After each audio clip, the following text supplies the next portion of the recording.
예, 오늘 이 본문 말씀 가지고서 예배는 이렇게 드립니다 라는 제목으로 나누겠습니다. This is how we worship. 여러분 안녕하셔요? How are you? 비야, how are you? 이 안녕하세요 라는 인사에는 여러분 여러 가지 의미가 있는데, 여러분 건강하신가요? 여러분 건강하세요? 그 건강에는 우리들의 육신도 있지만 정신적인 건강도 같이 포함되죠. 건강하냐고 우리는 날마다 물어보는 거죠. 마음과 정신이 건강해서 여러분 힘이 넘쳐나기를 주님의 이름으로 축복합니다. 어떤 노부부가요, 이 부부가 평생 동안 교회를 한 번 안 가봤어요. 근데 이제 연세가 드시 70이 넘어가니까 적적하잖아요. 그래서 어느 날, 수요일 날, 지나가던 길에 저녁에 밥을 먹고 나서 어느 교회를 앞을 지나가면서, 야, 우리 아무것도 할 게 없는데 한번 저기 교회나 한번 가보자. 그리고 교회를 들어갔습니다. 교회를 들어가서 생전 처음 가는 곳이에요. 말만 들었던 곳. 근데 앞에서 목사님이, 우리 같은 규모의 교회 성도죠. 저녁에 예배를 드리고 있었는데 목사님 열정적으로 막 차분하게 설교를 해요. 다 들었습니다. 예배 마쳤어요. 그러고 나서 그 남자분, 신사분이, 할아버지가 이제 목사님께 이제 다가가서 묻습니다. 목사님, 오늘 수고 많이 하셨습니다. 근데 제가 궁금한 게 있는데 물어봐도 됩니까? 물어봤어요. 목사님이, 그럼요. 얼마든지 물어보셔도 되죠. 목사들은 그거 얼마나 리액션이니까 좋거든요. 얼마든지요. 그런데 그분이 물어봅니다. 제가 말씀 다 들었는데, 말씀 듣다 보니까 하나님이 있고 예수님이 있는데, 하나님이 아버지고 예수님이 아들이라고 그러는데 왜 이름이 다 틀리는데 어떻게 그분들이 다 아버지고 아들이 되는 거냐? 자기는 이해가 안 된다. 당연하죠. 그 질문을 받은 목사님이, 그러니까 그게요, 이게 여러 가지 설명이거든요. 이 삼위일체를 어떻게 설명할 수 없잖아요. 그래서 난처한 상황에서, 그런데요, 이럴 때 갑자기 옆에 있던 할머니가, 에이, 이 양반아, 그것도 몰라. 못 배운 거 티를 내네. 그러면서 할머니가 한 소리를 합니다. 외국은 성이 뒤에 가서 붙잖아. 그러니까 하나님, 예수님 동일한 거야, 이 사람아. 그러면서 할아버지를 나무랬다는 얘기가 있습니다. 예. 여러분, 그러니까 건강한 사람들에게는 나타나는 증상이 뭐냐면 좀 활기가 있고 기쁨이 있어. 웃음이 좀 웃을 수 있는 여유가 있어요. 예. 웃으세요. 예.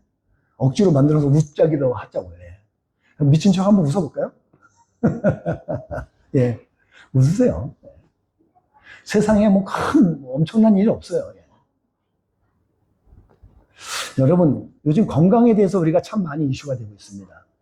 왜냐하면 오래 살게 되거든요. 그러니까 건강을 많이 생각하게 돼요. 여러분 다시 한번 물어보는 거예요. 여러분 건강하셔요? 그러면서 교회마다 이제 성장하는 건 멈췄고, 성장은 말할 것도, 이제는 교회들이 하락의 추세를 달리고 있는 이 시대 속에서 교회들이 이제는 건강한 교회를 자꾸 추구하게 돼요. 뭐가 건강한 걸까요? 어떤 교회가 건강한 거죠? 저는 그 교회의 건강한 1순위의 순위에 예배가 가장 중요하다고 생각합니다. 그래서 1월 달에 예배가 계속 이슈가 되고 있어요. 예배가 살아야 된다고 생각합니다. 그런데 문제는 뭐냐면, 관건은 어떻게 하냔 말이에요. 다 알거든요. 잘 살아야죠. 열심히 해야죠. 다 알거든요. 근데 방법을 모르거든요. 오늘 그것 가지고 한번 같이 나누려고 합니다. 여러분, 성경에 제법 많은 예배의 모범들이 숨어 있습니다. 곳곳에 예배의 모범이 있어요. 모델들이 있다고요. example이. 그 중에 저는 오늘 한 부분을 뽑아왔는데, 다윗 왕이라는 분이 감사에 찬양하는 예배를 드리는 게 있어요. 오늘 그걸 한번 볼 거예요. 그 모범을 한번 볼 거거든요. 그 전에 우리가 한번 돌아보자고요. 여러분, 우리 한국 역사 속에서 우리 한국은 참 대단해요. 역사 속에 수많은 침략을 당했잖아요. 어떤 학자는 뭐 대략 5,000번의 침략과 공격과 모든 것을 받았대요. 그 수많은 시간 동안. 그래서 줄곧 우리는 공격한 적은 광개토 태왕이나 뭐 그때 빼고는 줄곧 공격을 받았대요. 맞나요? 그랬는데 그 나라가 지금 와서 지금 어떤 상태가 돼요? 우리나라가. 세계 지금 강대국 중에 하나가 되었어요. 알아보니까 군사가 6인가 5인가 6인가래요. 놀랍죠. 근데 이것보다 우리 한국 역사보다 더 먼저 이스라엘은 지금도 그래요. 이스라엘이요, 당시에 기원전 1050년 전에, 50년경에 이스라엘 민족이 그랬어요. 사방의 나라한테 공격을 받는 거예요. 이스라엘 땅이. 지금 현재 이스라엘 땅하고 다 같죠? 옆으로는 암몬, 모압, 에돔, 시리아, 블레셋, 예굽, 이거는 뭐 바벨론, 하여튼 사방에 공격을 받았어요. 의도쳐도 그냥 수없이 터졌어요. 너무너무 터지다 보니까 1000년 이상 동안 나라가 없이 살았어요. 알죠? 그렇게 고생했던, 그렇게 공격받았던 그 나라가 어느 날 다윗 왕 때에 완전히 부흥기를 갖는 거예요. 그 승승장구하면서 사울 왕은 좀 그랬는데 다윗 왕이 모두 제패해버렸어요. 승승장구하더니 블레셋이라는 땅, 여러분 블레셋이 지금 어떤 땅이냐면 이렇게 보시면 됩니다. 지금의 가자지구 아시죠? 가자지구. 여러분 많이 듣잖아요, 뉴스에서. 가자지구 허구 온나 얻어 터지고 막 그냥 이스라엘에게 공격받는 그 가자지구 땅이 블레셋 땅이라고 보시면 돼요. 역사는 참 어렵게 흘러가고 있습니다. 그 블레셋 땅이 있는데 그 블레셋 땅이 그때 다윗 왕이 제패해서 블레셋 나라에게 빼앗겼던 이스라엘에게는 아주 중요한 언약궤가 그들로부터 빼앗아 와요. 다시 되찾아오는 거예요. 그리고 그것을 예루살렘 성전에다가 다시 갖다 놓고 그 다음에 너무너무 기쁜 찬양을, 기쁜 예배를 드리는 게 오늘 본문, 읽었던 본문이에요. 어떤 감정이겠어요? 그 나라의 상징으로 같은 왕이 가졌던 이거 뭐라 그러죠? 그걸? 옥패라나? 그거를 옥새를 같이 되찾아온 것 같은 거예요. 얼마나 기뻤겠어요. 그들이 오늘 그렇게 예배하는 겁니다. 그 예배에 어떤 것이 있는지 우리가 한번 보는 거예요. 여러분, 예배에는요, 찬양이 있어야 돼요. 그러면 여러분들이 그래요. 나 노래 못하는데요? 나는 찬양할 줄 몰라요. 여러분, 그게 아니에요. 노래가 아니에요. 찬양은 거기다 곡조를, 멜로디를 섞은 게 우리가 그 찬양을 의미하는 거지, 원래 찬양은 그게 아니에요. 우리 수령, 아바이토, 우리 뭐 어쩌고저쩌고 하든, 그게 찬양하는 거예요, 그게. 예, 북한에서 많이 하잖아요. 우리 하나의 동지를 이러면서 하는 게, 그게 찬양하는 거예요. 그때 어떤 찬양을 들으냐 때 오늘 성경에서 이런 찬양 말하는 거예요. 여호와의 영광과 능력을 찬양하라는 거예요. 오늘 여러분들과 제가 이곳에서 하는 게 뭐냐면 이거 하는 거예요. 여호와의 영광, 글로리, 그리고 그의 파워를 우리가 높여드리면 되는 거예요. 그게 찬양이에요. 그거 목소리 좀 못해도 괜찮아요. 우리 교회에서 잘하시는 분 몇 분 있지만 그 중에 우리 잘하는 분이 한 분이 데이비님 찬양 잘하시는 분이에요. 여러분, 노래 잘한다고 찬양 잘하는 거 아니에요. 헷갈리지 마세요. 하나님을 높여드릴 줄 알고 그냥 진심을 담아서 하면 돼요. 하나님 높여드리면 돼요. 그게 찬양인 거예요. 근데 그게 영광을 올려드리는 거예요. 영광을 올려드린다는 게 뭔지 아세요? 한마디로 얘기해 드릴게요. 하나님이 하나님이라는 걸 인정하면 돼요. 하나님이 나하고 똑같은 사람이라고 생각하면 안 돼요. 그건 영광 돌리는 게 아니에요. 나하고 다르세요. 다른 차원의 분이세요. 그걸 인정하는 게 영광을 올려드리는 거예요. 그러면 구체적인 설명을 해드릴게요. 전 이 비유를 한번 생각해 봤어요. 제가 이제 예배 마치고 식사를 딱 끝나고 나서 제가 우리 교회에서 아이니 아라하고 자주 노는 게임이 하나 있습니다. 어떤 거 아세요? 우리 아이들과 놀 때 제가 손가락을 이렇게 두 개 딱 올리고 잡고 아이들이 이 손가락을 잡습니다. 꽉 잡습니다. 자, 잡고 점프하는 걸 해요. 점프하는 게임을 제법 합니다. 뭐 서우도 하고 다 해봤어요. 예. 근데 그 점프하는 거 할 때 특별히 기억되는 놀이가 그 중에 하나가 이제 점프하는 건데 그 중에 가장 점프해서 높이 올라가는 아이가 누군지 아세요? 아인이에요. 아인이가 점프해서 밑에부터 앉았다가 자기 힘으로 올리는 힘과 제가 잡아 올리는 힘이 같이 합쳐지거든요. 그런데 보통 아이들은 자기가 차는 힘을 써요. 근데 제가 차고 올라오는 힘에 대해서는 딱 잡고 어느 한계를 못 넘어요. 거기다 자유롭게 못 맡기는데 우리 아이는 다 맡겨요. 그리고 치마가 펄럭일 정도로 하늘같이 올라가서 저 꼭대기 위에서 저를 아래서 내려다봐요. 그리고 어떤 표정이냐면 밝은 웃음을 지면서 쳐다봐요. 여러분, 이거는 마치 잠깐 동안 슬로우 모션으로 저에게 남는 아주 강렬한 거예요. 그 모습 보면 얼마나 천사 같은 줄 아세요? 모르시는 분들은 한번 해보세요. 참고로 아이가 그렇게까지 여러분을 의지하지 않을 겁니다. 왜? 해보지 않았고 못 해봤잖아요. 안전하다는 걸 알아야 되거든요. 제가 왜 그걸 보면서 제가 너무너무 기쁘고 감사하고 좋았던 게 뭐냐면 이 아이가 나를 완전히 의지해주고 믿는구나. 그래, 자기를 절대 놓치지 않고 자기를 꼭 안아줄 사람인 거를 이 아이는 알고 있구나. 그럴 거라는 그런 목사라고 나를 믿어주는 거구나. 저는 그게 너무너무 기쁜 거예요. 그게 너무너무 사랑스러운 거예요. 왜요? 그렇게 저를 인정해 주는 거니까. 마치 그런 것 같은 거지. 거다고 같습니다. 우리가 오늘 우리들의 일상을 살아가잖아요. 일상의 삶을 살아가면서 모든 일에 믿음으로 살아내는 거예요. 지금 어려워, 환난 있고 위기가 있고 많은 것들이 있어. 난 그렇지만 하나님께서 결국은 나를 건지시고 온전케 하실 거야. 그 하나님을 지금까지 나를 지켜줬던 그 하나님이시니까 앞으로도 그래 주실 거야. 그렇게 믿는 거예요. 그러면 그 믿음을 보시고 하나님이 영광을 받으신다는 거예요. 그게 영광 돌리는 거예요. 여러분, 믿음은 바라는 것들의 실상입니다. 히브리서에서 수없이 나오죠.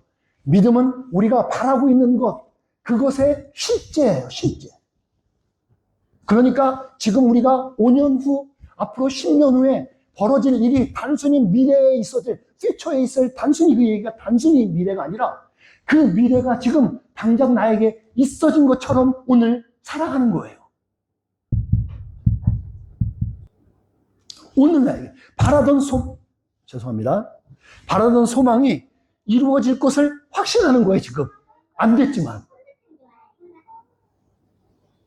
그렇게 살아가는 사람을 보시고 하나님이 영광 받는 거예요. 여러분은 5년 안에 하나님께서 여러분이 원하는 것들을 주신다할 수도 있다니까요. 그러면 이미 나는 믿음으로 받은 걸 알고 그런 것처럼 살아가는 거예요. 그러면 삶의 자세가 틀려지거든요. 근데 안 될 것 같아, 불안해. 그러면 벌써 힘이 없어요. 이미 주실 것처럼 믿고 살아가는 거예요. 그런 우리들에게 하나님은 우리들의 삶을 책임져 주십니다. 아멘. 하나님은 우리들의 삶을 책임져 주십니다.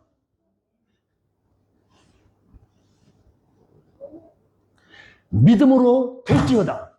믿음으로 될지어다. 이렇게 말할 때 여러분들, 이것이 실제 교육학에서 연구가 되어졌어요. 진짜 연구가 되어졌습니다. 믿음대로 되더라는 게. 어떤 거냐면 이런 게 있어요. 이런 효과가 하나 있었습니다. 여러분, 피그 말리온 효과라는 거 들어보셨어요? 피 말리는 효과가 아니라 피그 말리온이라는 효과가 있습니다. 1964년에 이게 생겼던 건데, 로버트 로젠탈이라는, 그래서 로젠탈 이펙트라는 말도 있어요. 이때 한번 실험을 했습니다. 그 학교에서 학급을 나누는데 두 그룹으로, 두 클래스로 나누는 거예요. 한 클래스가 있고 이게 또 다른 클래스가 있는데, 한 학급의 클래스에는 IQ가 높은 아이들을 분류하고 또 한 분리는 IQ가 낮은 학생들로 분류해서 나눴어요. 그리고 나서 시작하기 전에 인도하고 하는 연구자가 선생님들이죠. 선생님들에게 말을 했습니다. 여기는 IQ가 높은 아이들이고 여기 낮은 아이들입니다. 알려줘. 정보를 미리 줬어요. 여러분, 그러고 나서 한 학기가 지났습니다. 놀라운 일이 벌어졌어요. 어떤 일이요? IQ가 높다고 한 그곳은 진짜 아이들이 성적이 좋게 나왔어요. 낮다고 한 데는 성적이 낮아졌어요. 무슨 말인지 알겠어요? 더 놀라운 건 뭔지 아세요? IQ 테스트는 아예 없었어요. 원래부터 없었어요. 그리고 그 학생들은 랜덤으로 있던 아이들을 그냥 랜덤으로 나눈 거예요. 그러고 했는데 선생님들이 믿고 기대한 대로 학생들이 배우더라는 거예요. 놀랍죠, 이게. 이게 학문에서 나왔던 거예요.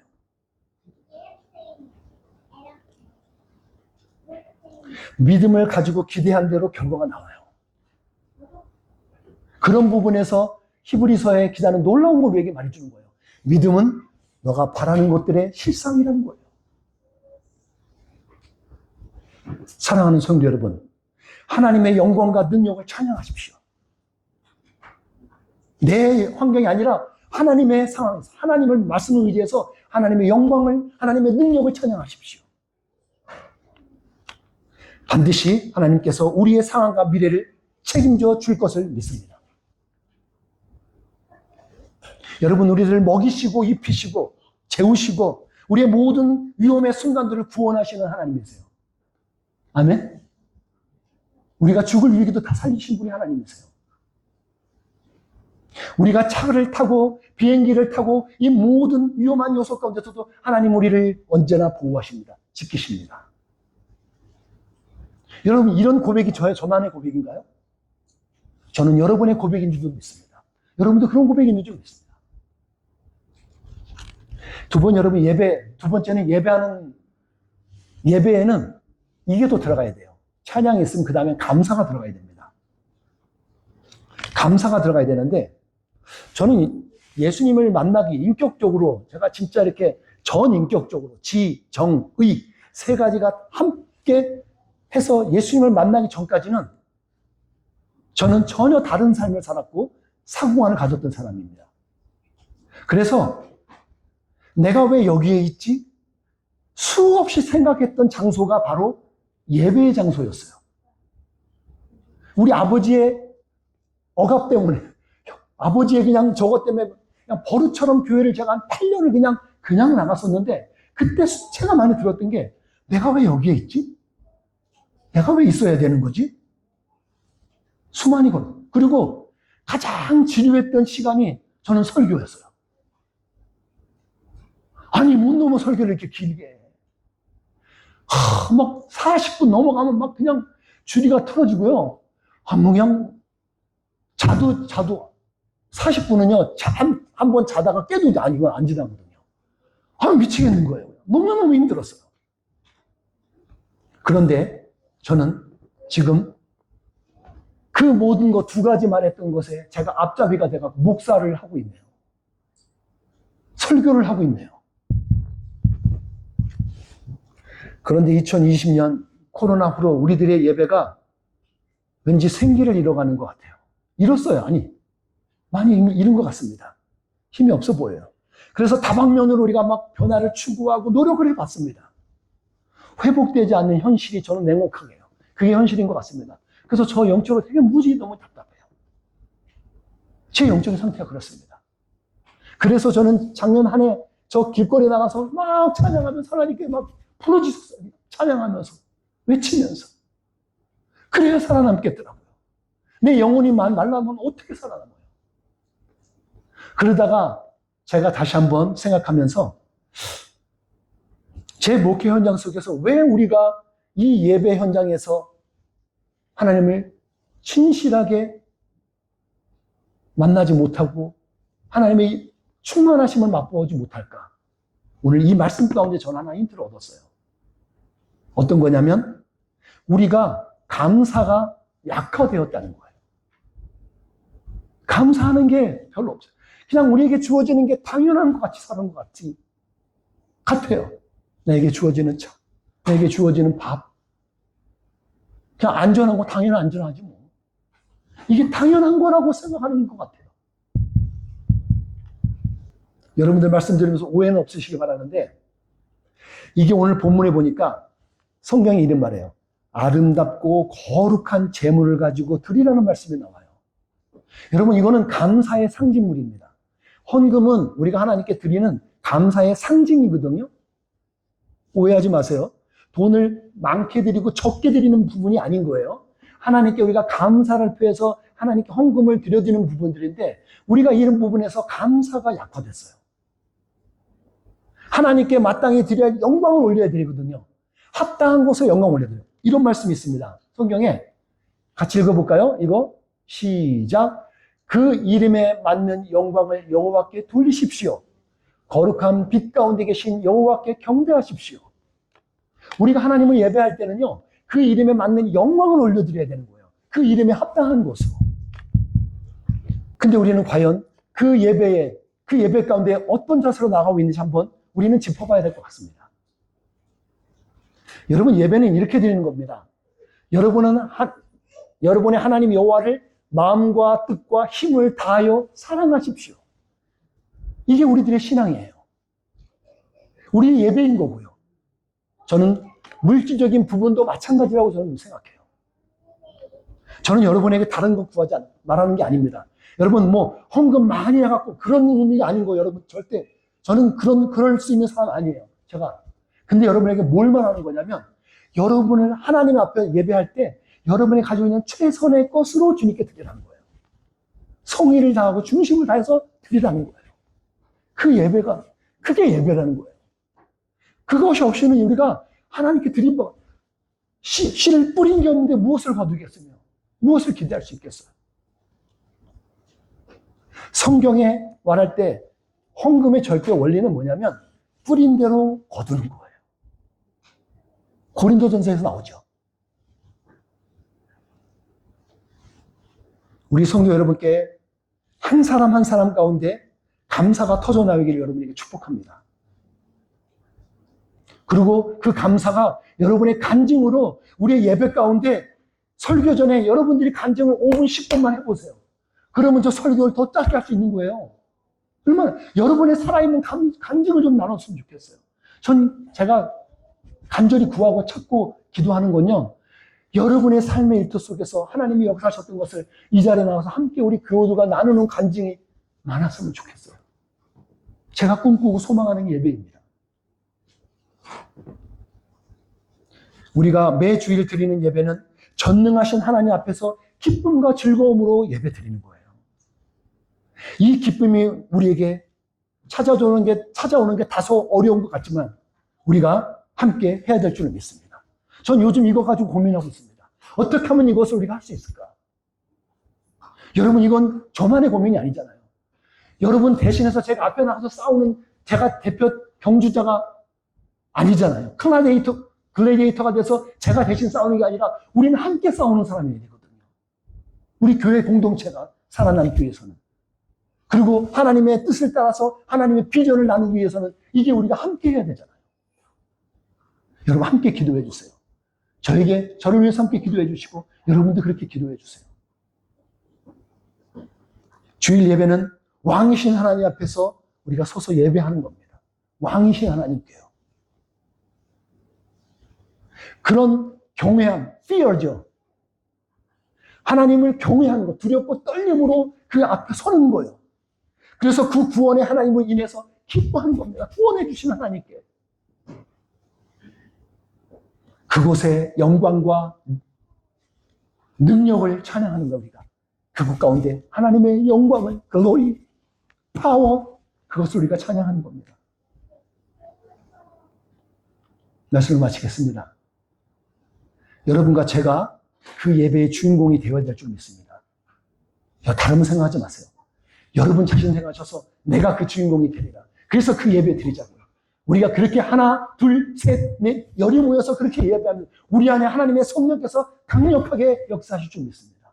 그 예배 드리면 우리 자신이 은혜를 받는 거예요. 그 은혜로 살아가는 거예요. 그 능력으로 살아갈 수 있다고요. 함께 예배하는 예배자가 되어지기를 주님의 이름으로 축복합니다. 기도하겠습니다.